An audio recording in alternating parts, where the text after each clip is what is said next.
Welcome to PRT teacher classes. कैसे हो आप सभी? उम्मीद करता हूँ अच्छे होंगे, पढ़ाई कर रहे होंगे। चलिए शुरू करते हैं आज का सेशन। देखिए आज के सेशन में हमने इससे पहले 45 क्वेश्चन ले चुके थे। आज हम लोग 46 से लेकर 50 तक आपको क्या देखने को मिलेंगे? क्वेश्चन देखने को मिलेंगे। 60 तक आपको क्वेश्चन देखने को मिलेंगे और ये सारे क्वेश्चन आपको एनसीईआरटी से देखने को मिलेंगे। ठीक है। दूसरी चीज़ मैं आपसे बार बार कह रहा हूँ कि मेरे लिए आप भी कुछ मेहनत करिए। आपसे मैंने बार बार कहा था कि मेरे वीडियो को ज़्यादा से ज़्यादा शेयर करिए। अगर आप मेरे वीडियो को ज़्यादा से ज़्यादा शेयर करेंगे तो मुझे हौसला मिलेगा और मैं उसे और भी अच्छे कॉन्सेप्ट और अच्छे टॉपिक पर वीडियो बनाऊंगा और आपको चंडीगढ़ में जितने भी अच्छे क्वेश्चन बनते मिलेंगे मैं बनाने की कोशिश करूंगा ताकि आप सफल हो सके। लेकिन आप भी थोड़ा ध्यान दीजिए। मैं आपसे बार बार रिक्वेस्ट कर रहा हूँ कि मेरे वीडियो को ज़्यादा से ज़्यादा शेयर करिए, क्योंकि आप जब तक आप सपोर्ट नहीं करेंगे तब तक ये चीज़ें नहीं हो सकती। अच्छा, ये चीज़ें अगर नहीं होंगी तो आपको अच्छी चीज़ें नहीं मिलेंगी। ठीक है। आपको बहुत लोग वीडियो देखते होंगे लेकिन कुछ न कुछ हर में देखने को मिलता है। मैं ये नहीं कह रहा हूँ कि सभी लोग अच्छे हैं या हम अच्छे हैं या वो बुरे हैं, नहीं। आपको तरह तरह की चीज़ें देखने को मिलेंगी, आपको तरह तरह के पढ़ने के लिए मिलेंगे, तो आपका ही फ़ायदा है। ठीक है। मैं ये नहीं कर रहा हूँ कि सिर्फ मुझे, जितने भी जो आपको टीचर पढ़ाते हैं उनको शेयर करिए, क्योंकि वहाँ से आपको अच्छी चीज़ें मिलेंगी। ठीक है। मुझे जब आप सपोर्ट करोगे तो मैं अच्छी से अच्छी वीडियो लेके आऊँगा, अच्छे से अच्छे टॉपिक को बनाऊँगा, अच्छे से अच्छे कॉन्सेप्ट को रखूँगा ताकि आपको चंडीगढ़ में सफलता मिल सके। तो चलिए शुरू करते हैं आज का सेशन। देखिए उत्तर और उत्तर पूर्वी मैदानों, ठीक है, उत्तर एवं उत्तर पूर्वी मैदानों, तटीय क्षेत्रों और डेल्टाई प्रदेशों में उगाया जाता है। ठीक है। आपसे पूछ रहा है कि ये जो क्षेत्र हैं इस क्षेत्रों में क्या उगाया जाता है? गेहूँ, मक्का, दाल और चावल। बताइए भाई इन क्षेत्रों में क्या चीज़ उगाई जाती है? कौन कौन सा? उत्तर एवं उत्तर पूर्वी मैदानों, तटीय क्षेत्रों और डेल्टाई प्रदेशों में उगाया जाता है। ठीक है। तो मैं बता दूं कि उत्तर एवं उत्तर पूर्वी मैदानों और तटीय क्षेत्रों और डेल्टाई प्रदेशों में उगाया जाता है।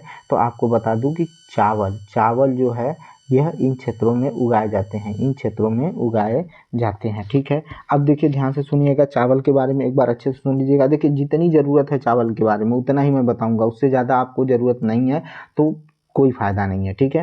देखिए भारत में अधिकांश लोग खाद्यान्न चावल है। ठीक है। ये भी मैं बार बार रिपीट करता हूँ, फिर आज रिपीट कर रहा हूँ। भारत में, देश में चीन के बाद भारत दूसरे स्थान पर है चावल उत्पादन में, यानी दूसरे नंबर पर चावल उत्पादन में भारत है और पहले नंबर पर चीन है। ठीक है, याद रखिएगा।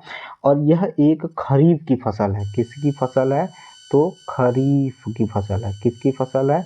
तो खरीफ की फसल है। किसकी फसल है? तो खरीफ की फसल है। ठीक है। अब क्या कह रहा है कि इसे उगाने के लिए उच्च तापमान 25 सेल्सियस होना चाहिए। 25 सेल्सियस उच्च तापमान कितना होना चाहिए?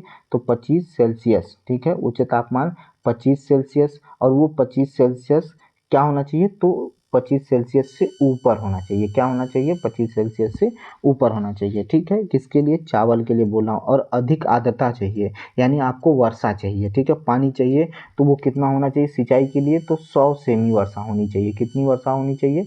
तो 100 सेमी। कितनी? 100 सेंटीमीटर। ठीक है, याद रखिएगा। देखिए 3 महत्वपूर्ण चीज़ें मैंने बताया इसमें। ये खरीफ की फसल है, यह दूसरे नंबर पर भारत में, दूसरे नंबर मतलब पूरे विश्व में उत्पादन में दूसरे नंबर पर है भारत। फिर उसके बाद मैंने क्या बताया कि इसके लिए 25 सेल्सियस से ऊपर तापमान चाहिए। फिर मैंने बताया कि इसके लिए उच्च आर्द्रता यानी 100 सेंटीमीटर से अधिक वर्षा चाहिए। ठीक है, 100 सेंटीमीटर से अधिक वर्षा चाहिए। ठीक है। कम वर्षा वाले क्षेत्रों में सिंचाई के साधन से इसकी खेती की जाती है, जैसे आपका उत्तर पूर्वी मैदान हो गया। ठीक है। तटीय क्षेत्रों में, डेल्टाई प्रदेशों में उगाया जाता है, इसे मैंने बता दिया। नहरों के जाल, नलकूपों की सघनता के कारण पंजाब में भी उगाया जाता है, हरियाणा में भी, पश्चिमी उत्तर प्रदेश में भी उगाया जाता है, राजस्थान में भी, कुछ कम वर्षा वाले क्षेत्रों में भी चावल उगाए जाते हैं। ये रहा चावल के बारे में। ठीक है। ये चीज़ें चावल के बारे। भाई इससे ज़्यादा इसमें कुछ नहीं है, ना इससे ज़्यादा आप किसी से भी पढ़िएगा, क्योंकि आपके पास जितना ज़्यादा पढ़ेंगे उतना ही आप कंफ्यूज होंगे। जो सिलेबस में है 22 सिलेबस पढ़िए, उसके अलावा कुछ मत करिए। ठीक है। चलिए आइए चलते हैं क्वेश्चन नंबर 2 पर, यानी 47 पर।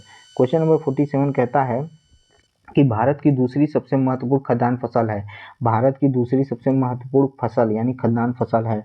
बताइए भाई, भारत की दूसरी सबसे महत्वपूर्ण फसल खाद्यान्न फसल है, बताइए कौन सी है? कह रहा है कि चावल है, मक्का है, दालें हैं या इनमें से कोई नहीं। बताइए। तो इसका सही आंसर हो जाएगा आपका कि आपकी भारत की, क्योंकि पहली तो चावल है तो दूसरी कौन सी हो जाएगी, तो मैं बता दूं आपको दूसरी हो जाएगी आपकी इनमें से कोई नहीं। इसका सही उत्तर हो जाएगा इनमें से कोई नहीं, क्योंकि मैं बता दूं जो दूसरी महत्वपूर्ण फसल है वो है गेहूँ। क्या है? गेहूँ है। क्या है? गेहूँ है। ठीक है, ये दूसरी महत्वपूर्ण फसल है, खाद्यान्न है। ये देश के उत्तर और उत्तर पश्चिमी भागों में पैदा होती है। कहाँ होती है? तो मैं बता दूं उत्तर, ठीक है, वह उत्तर पश्चिमी भागों में, उत्तर और उत्तर पश्चिमी भागों में पैदा की जाती है। कौन पैदा की जाती है? तो गेहूँ। ठीक है, उत्तर पश्चिमी भागों में पैदा किया जाता है। रबी की फसल को उगाने के लिए शीत ऋतु, ठीक है, रबी की फसल को उगाने के लिए शीत ऋतु और पकने के समय खिली धूप की आवश्यकता होती है। यानी रबी की फसल उगाने के लिए शीत ऋतु, ठीक है, यानी ठंडा की आवश्यकता होती है। यानी गेहूँ जो होता है आप देखेंगे ठंड में बोया जाता है। ठीक है, ठंड में इसकी खेती शुरू होती है और जब इसको काटना होता है तो उस समय आपको धूप, अच्छी खासी खिली धूप देखने को मिलती है। तो याद रखिएगा ये चीज़ है। अब इसमें क्या कह रहा है कि इसके उगने के लिए समान रूप से 50 से 75 सेमी वार्षिक वर्षा की आवश्यकता होती है। कितनी वर्षा की आवश्यकता होती है? तो 50 से 75 सेमी। क्या है भाई? तो 50 से 75 सेमी वर्षा चाहिए। कितना वर्षा चाहिए? तो 50 से 75 75 सेमी वर्षा चाहिए, वार्षिक वर्षा चाहिए। ठीक है, अब ये कहाँ कहाँ होता है? गेहूं को उगाने वाले दो मुख्य क्षेत्र हैं। उत्तर पश्चिम में गंगा सतलुज का मैदान, उत्तर पश्चिम में गंगा सतलुज का मैदान और दक्कन का काली मिट्टी वाला क्षेत्र है। ठीक है, दक्कन की काली मिट्टी वाला क्षेत्र। ठीक है, आइए चलते हैं। देखिए आ भी गया वो क्वेश्चन। कह रहा है कि देश में गेहूं उगाने वाले दो प्रमुख क्षेत्र हैं। कौन से हैं? तो उत्तर पश्चिम मैदान में गंगा सतलुज का मैदान और दक्कन का काली मिट्टी वाला प्रदेश, दोनों। यानी इसका आंसर हो जाएगा सी। आपका आंसर क्या हो जाएगा? सी। सी इसका सही आंसर होगा। आइए चलते हैं क्वेश्चन नंबर 49 पर। 49 कहता है कि देश की तीसरी महत्वपूर्ण खाद्यान्न फसल है। पहली सुन लिए चावल, दूसरी हो गया गेहूं, तीसरी महत्वपूर्ण खाद्यान्न फसल है। बताइए भाई कौन सी खाद्यान्न फसल दूसरी सबसे महत्वपूर्ण फसल है? बताइए कहाँ पर ये होता है? तो याद रखिएगा देश की तीसरी महत्वपूर्ण खाद्यान्न फसल जो है वो कौन सी होगी? बताइए बताइए भाई, देश की तीसरी कौन सी होगी? तो याद रखिएगा ज्वार जो है वो देश की तीसरी महत्वपूर्ण खाद्यान्न फसल है। ठीक है, तीसरी महत्वपूर्ण फसल है।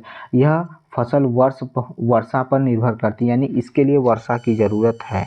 ठीक है, वर्षा पर निर्भर करेगी। ठीक है, वर्षा पर निर्भर करेगी। पहला चीज़ क्या है? वर्षा पर निर्भर करेगा। ठीक है, पहला क्या है? वर्षा पर निर्भर करेगा। ठीक है, कौन सी इसकी बात कर रहे हैं? तो किसकी बात कर रहे हैं? ज्वार। ज्वार जो है वो भारत की तीसरी महत्वपूर्ण खाद्यान्न फसल है। ठीक है, ज्वार की बात कर रहे हैं। यह फसल वर्षा पर निर्भर करती है, अधिकतर आर्द्र क्षेत्रों में ही उगाए जाते हैं और सिंचाई की आवश्यकता नहीं होती है। ठीक है, क्योंकि बारिश पानी वहाँ पर मिलता है। अब देखिए इसमें कह रहा है कि महाराष्ट्र, कर्नाटक, आंध्र प्रदेश और मध्य प्रदेश, महाराष्ट्र, कर्नाटक, आंध्र प्रदेश और मध्य प्रदेश में इसे उगाया जाता है। ठीक है, कहाँ कहाँ से बताया? तो महाराष्ट्र, ठीक है, कर्नाटक, आंध्र प्रदेश और क्या बताया है? तो आंध्र प्रदेश और क्या बताया है? मध्य प्रदेश। ठीक है, महाराष्ट्र, कर्नाटक, आंध्र प्रदेश, मध्य प्रदेश। ठीक है, होगा यहाँ पर महाराष्ट्र, कर्नाटक, आंध्र प्रदेश, मध्य प्रदेश है। ठीक है, चलिए चलते हैं क्वेश्चन नंबर 50 पर। क्वेश्चन नंबर 50 को ज़रा ध्यान से देखिएगा, कितना बड़ा लिखा हुआ है। इसे बड़े जो लिखे रहेंगे उससे घबराने की ज़रूरत नहीं है, वो बहुत ही सिंपल और सरल सवाल होते हैं, सरल क्वेश्चन होते हैं। यह फसल वर्षा पर निर्भर करती है, अधिकतर आर्द्र क्षेत्रों में उगाए जाने के कारण इसे सिंचाई की आवश्यकता नहीं होती है। यह इसके प्रमुख उत्पादक राज्य महाराष्ट्र, कर्नाटक, आंध्र प्रदेश, मध्य प्रदेश है। महाराष्ट्र, कर्नाटक, आंध्र प्रदेश और क्या है? मध्य प्रदेश है। ठीक है, तो इसमें कौन है? तो याद रखिएगा ज्वार है। अभी मैंने बताया कि ज्वार है। ज्वार जो है वो कह रहा है कि ज्वार है। ठीक है, कौन किस फसल के लिए सत्य है? तो ये ज्वार के लिए क्या है? सत्य है। ठीक है, चलिए आइए चलते हैं क्वेश्चन नंबर 51। क्वेश्चन नंबर 51 देखिए, कह रहा है रागी फसल के संबंध में कौन सा कथन सत्य है? रागी शुष्क प्रदेशों का फसल है। ठीक है, पहला सही है भाई कि रागी जो होती है वो कहाँ पर उगाई जाती है? तो शुष्क प्रदेशों में उगाई जाती है। रागी जो है वो शुष्क प्रदेशों में उगाई जाने वाली फसल है। ठीक है, याद रखिएगा, पहली चीज़ तो ये हो गया। ठीक है, अब आगे चलते हैं। देखिए कह रहा है कि यह लाल, ठीक है, फिर से सुनिएगा, यह लाल, बलुआ, ठीक है, काली, दोमट, उथली काली मिट्टी में अच्छी तरह से उगाई जाती है। रागी के प्रमुख उत्पादक कर्नाटक, हिमाचल प्रदेश, उत्तराखंड, सिक्किम, झारखंड और अरुणाचल प्रदेश हैं। ठीक है, इसके प्रमुख क्षेत्र जो हैं उगाने वाले ये कौन कौन से हैं, तो आपका मिलेगा उत्तराखंड, हिमाचल, कर्नाटक है, ठीक है, हिमाचल प्रदेश है, उत्तराखंड है, सिक्किम है, झारखंड है, अरुणाचल प्रदेश है। यानी इसका सही आंसर हो जाएगा उपर्युक्त सभी। इसके सही आंसर उपर्युक्त सभी हैं। ठीक है, अब आइए चलते हैं। कह रहा है मक्का एक कैसी फसल है। मक्का जो है वो कैसी फसल है, तो मक्का एक कैसी फसल है, तो खरीफ की फसल है, रबी की फसल है, जायद की फसल है, या इनमें से कोई नहीं। तो ध्यान से सुनिएगा, यह एक ऐसी फसल है जो, पहली बात तो सुन लीजिएगा मक्का के बारे में, जो चारे के रूप में भी यूज होती है और खाद्यान्न के रूप में यूज होती है। और यह एक खरीफ की फसल है। कैसी फसल है, तो खरीफ की फसल है। इसके लिए आपको जो तापमान चाहिए वो 21 सेल्सियस से लेकर 27 सेल्सियस तक होना चाहिए। 27 सेल्सियस तक होना चाहिए, 21 से 27 सेल्सियस तापमान होना चाहिए।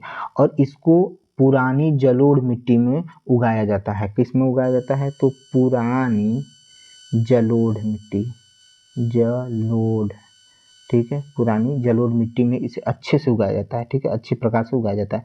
बिहार जैसे कुछ राज्यों में मक्का रबी की ऋतु में उगाया जाता है। किस उगाया जाता है, तो रबी की ऋतु में उगाया जाता है। वैसे कब उगाया जाता है, तो ये खरीफ की फसल, लेकिन बिहार जैसे क्षेत्रों में रबी की ऋतु में इसको उगाया जाता है। फिर से सुनिएगा, मक्का खरीफ की फसल है, लेकिन बिहार जैसे क्षेत्रों में इसे रबी की फसल के रूप में यानी रबी में उगाया जाता है। ठीक है, याद रखिएगा, बहुत इंपॉर्टेंट क्वेश्चन है, रबी की ऋतु में उगाया जाता है।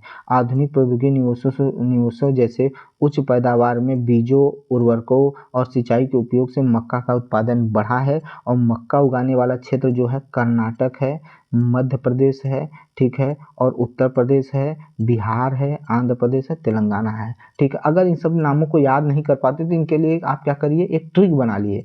जैसे देखिए, अब इसी के लिए देख लीजिए क्या है, आंध्र प्रदेश के लिए लिख सकते हैं आधा कर्नाटक, तेलंगाना के लिए लिखिए तेल, ठीक है, ब से बेचने गया, ठीक है, क्या करने गया, बेचने गया, आधा कर्नाटक तेल बेचने गया, ब से बिहार, ठीक है, या बेचने गया, कहाँ गया, उत्तर बिहार में, कहाँ गया, उत्तर बिहार और मध्य प्रदेश में, ठीक है, मध्य प्रदेश गया, ठीक है, मध्य प्रदेश गया। फिर से सुनिए, आधा कर्नाटक, ठीक है, तेल बेचने उत्तर बिहार और मध्य प्रदेश में गया। देखिए, ऐसे याद करेंगे तो भी चीज़ें याद हो जाएंगी। अब आप पर है, निर्भर करता है कि आप उसको कैसे याद करेंगे। चलिए आ जाइए, क्वेश्चन देखिए, मैंने कहा था ना क्वेश्चन बनेगा। कह रहा कि मक्का की फसल के लिए उचित तापमान होना चाहिए 25 सेल्सियस से 27 सेल्सियस, 21 सेल्सियस से 27 सेल्सियस, 24 सेल्सियस से 25 सेल्सियस, 24 सेल्सियस से 29 सेल्सियस। बताइए भाई, इसमें सही आंसर क्या हो जाएगा, तो याद रखिएगा आपका सही आंसर अभी मैंने बताया था 21 सेल्सियस से 27 सेल्सियस होता है। ठीक है, आइए चलते हैं। किस राज्य में मक्का रबी की ऋतु में उगाई जाती है। ठीक है, उगाई जाती है, ठीक है, रबी के ऋतु में उगाई जाती है। ठीक है, यहाँ है होना चाहिए था, चलिए कोई नहीं। तो बताइए, अभी मैंने बताया कर्नाटक, मध्य प्रदेश, उत्तर प्रदेश, बिहार। तो याद रखिएगा, जो मक्का है बिहार जैसे क्षेत्रों में रबी में उगाया जाता है, जबकि मक्का किसकी फसल है, खरीफ की फसल है। ठीक है, आइए चलते हैं क्वेश्चन नंबर 55। विश्व में दालों का सबसे बड़ा उत्पादक और उपभोक्ता देश है, मतलब जहाँ पर उत्पादन भी ज़्यादा होता है और खपत भी ज़्यादा होता है। बताइए कौन सा देश है, चीन, पाकिस्तान, भारत, ब्राज़ील। बताइए भाई, दालों के उत्पादन में, ठीक है, दालों के उत्पादन में, ठीक है, तो बताइए। तो बस सुन लीजिएगा, भारत विश्व में दालों का सबसे बड़ा उत्पादक और उपभोक्ता वाला देश है। भारत ही है जो उत्पादक और उपभोक्ता दोनों करता है। ठीक है, और यह शाकाहारी खाने में आता है और इसमें सबसे ज़्यादा दाल में प्रोटीन पाया जाता है।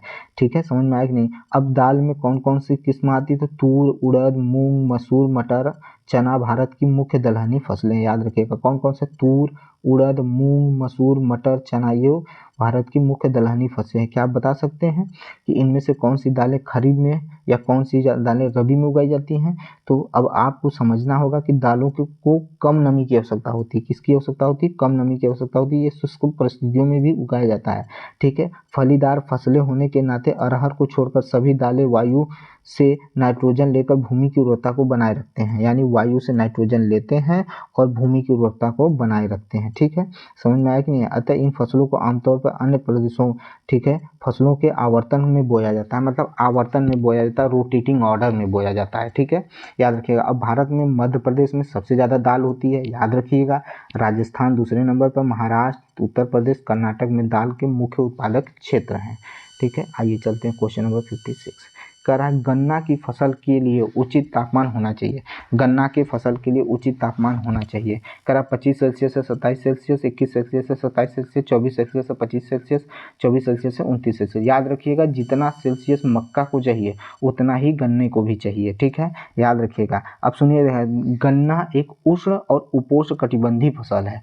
गन्ना जो है एक उष्ण और उपोष्ण कटिबंधीय फसल है। उष्ण और उपोष्ण कटिबंधीय फसल कौन है? गन्ना है, ठीक है, याद रखिएगा।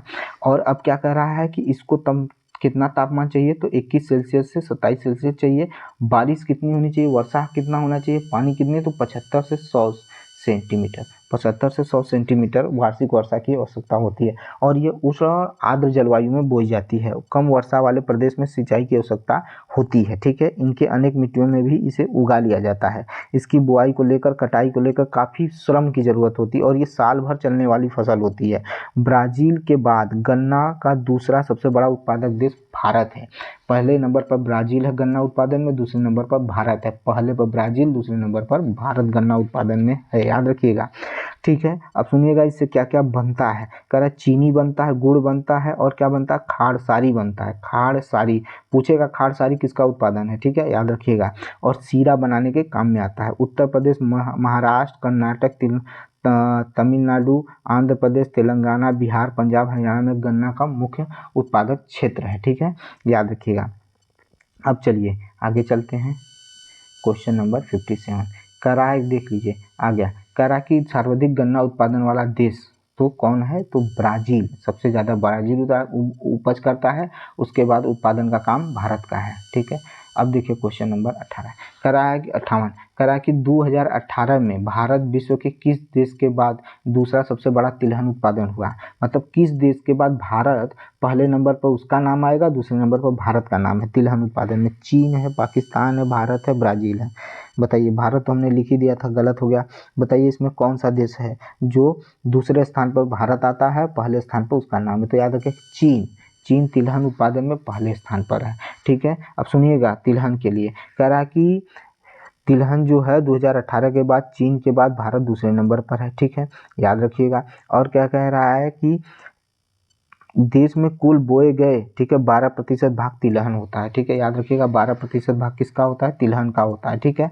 और कह रहा है कि तिलहन में मूंगफली आता है, सरसों आता है, नारियल, तिल, सोयाबीन, अरंडी और बिनौला, अलसी और सूरजमुखी की उगाई जाने वाली मुख्य फसलें हैं, ठीक है, याद रखिएगा। इसे अधिकतर खाद्य और खाना बनाने के लिए उपयोग में लाया जाता है, परंतु इनमें से कुछ तेलों का उपयोग साबुन बनाने में, प्रसाधन बनाने में, उपटन बनाने में भी इसका यूज कच्चे माल के रूप में किया जाता है। मूंगफली खरीफ की फसल है। मूंगफली किसकी फसल है? तो खरीफ की फसल है। और देश में मुख्यतः तिलहनों के कुल उत्पादन का आधा भाग इसी फसल की है, यानी मूंगफली सबसे ज़्यादा होती है, आधा भाग इसी का होता है, ठीक है, प्राप्त होती है। गुजरात में मूंगफली का प्रमुख उत्पादक गुजरात है। मूंगफली का प्रमुख उत्पादक गुजरात है। इसके अतिरिक्त राजस्थान में, आंध्र प्रदेश में भी मूंगफली का अच्छा खासा क्या होता है? उत्पादन होता है। 2019 से 20 के बीच में अलसी और सरसों रबी की फसल है। अलसी और सरसों रबी की फसल है, याद रखिएगा। तिल उत्तरी भारत के खरीफ की फसल है और दक्षिण भारत में रबी की है। देखिए क्वेश्चन, अरंडी खरीफ और रबी की दोनों की फसलें ऋतु में बोया जाता है, याद रखिएगा। ये सारी चीज़ें हैं, तो याद रखिएगा इसमें सही आंसर हो जाएगा आपका चीन। क्या हो जाएगा? सही आंसर चीन हो जाएगा। चलिए चलते हैं क्वेश्चन नंबर 59 पर। कह रहा है कि 2018 में तोरिया के उत्पादन में किस देश का विश्व में कनाडा और चीन के बाद तीसरा स्थान आता है? किस देश का नाम आता है? कह रहा है कि सन 2018 में तोरिया के उत्पादन में किस देश का विश्व में कनाडा और चीन के बाद तीसरा स्थान आता है? चीन, भारत, पाकिस्तान, ब्राज़ील। बताइए भाई किसका स्थान नाम आता है? तो याद रखिएगा भारत जो है वह तीसरे नंबर पर, पहले नंबर पर कनाडा है, दूसरे नंबर पर चीन और तीसरे नंबर पर भारत है, ठीक है। चलिए आइए चलते हैं क्वेश्चन नंबर 16, ठीक है। 60 कहता है मूंगफली का प्रमुख उत्पादक राज्य मध्य प्रदेश, राजस्थान, महाराष्ट्र और गुजरात। मैंने अभी बताया कि जो मूंगफली का प्रमुख उत्पादक क्षेत्र है वो कौन सा है? तो याद रखिएगा गुजरात है। और मूंगफली कैसी कब बोई जाती है? तो खरीफ की फसल है। किसकी फसल है मूंगफली? तो खरीफ की फसल है, ठीक है। और आधे क्षेत्र में यही बोई जाती है, ठीक है, याद रखिएगा। आधा फसल इसी का होता है, ठीक है। मूंगफली उत्पादन का प्रमुख राज्य कौन सा है? तो गुजरात है। उसके बाद कौन है? तो आपको बता दें मध्य प्रदेश है। और कौन है? राजस्थान है, ठीक है। आंध्र प्रदेश भी है, ठीक है, याद रखिएगा। चलिए यहाँ पर हुआ आपका पूरा 60 क्वेश्चन कंप्लीट। अभी इसमें और क्वेश्चन आएंगे, आप घबराइएगा नहीं, आपको पूरा टॉपिक वाइज क्वेश्चन करा दिया जाएगा। लेकिन प्लीज़ मेरा आपसे रिक्वेस्ट है कि आप मेरी वीडियो को ज़्यादा से ज़्यादा शेयर करिए, मुझे हौसला मिले ताकि मैं इस पर और काम कर सकूं, आपको अच्छे से अच्छे टॉपिक बनाकर ला सकूं ताकि आपकी तैयारी अच्छी हो सके। तो चलिए मिलते हैं नेक्स्ट वीडियो में। बहुत बहुत धन्यवाद। लाइक करिए मेरे चैनल को, सब्सक्राइब करिए, शेयर करिए मेरे वीडियो को। धन्यवाद।